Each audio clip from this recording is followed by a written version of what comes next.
যেহেতু আমাৰ আজি ডিব্ৰুগড় জিলাত SIPRDৰ আমাৰ আজি এটা প্ৰশিক্ষণ কেন্দ্ৰ আৰু লগতে অতিথিশালা আমি আজি উদ্বোধন কৰিছোঁ। আমি নথৈ আনন্দিত এয়াই যে আজি আমি প্ৰায় এবছৰ আগতে এইটো কাম কাজ আমি আৰম্ভ কৰিছিলোঁ আৰু এবছৰৰ ভিতৰতে এইটো কাম আজি সম্পূৰ্ণ হৈছেগৈ।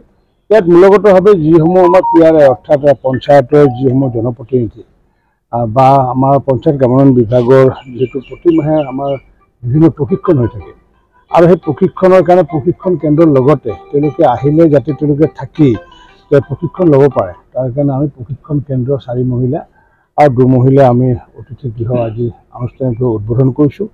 মই ভাবোঁ যে পূৰ্বতে এনেকুৱা আছিলে ইয়াৰ পৰা প্ৰশিক্ষণ ল'বলৈ গুৱাহাটী যাব লাগিছিলে, গতিকে এতিয়া আমি গুৱাহাটী যোৱাৰ কোনো প্ৰয়োজন নাই। ডিব্ৰুগড় জিলা হওক বা তিনিচুকীয়া জিলাৰ বা দাঁতিকাষৰীয়া জিলাসমূহৰ পৰা আমি ইয়াতে ট্ৰেইনিং দিব পাৰিম আৰু প্ৰতিদিনে আমি তেনেকুৱাকৈ প্ৰায় 100 গৰাকী আমাৰ ব্যক্তিক প্ৰশিক্ষণ দিয়াৰ হেতু সুবিধা আছে, থকা মেলা খোৱাৰো সুবিধা থাকিব।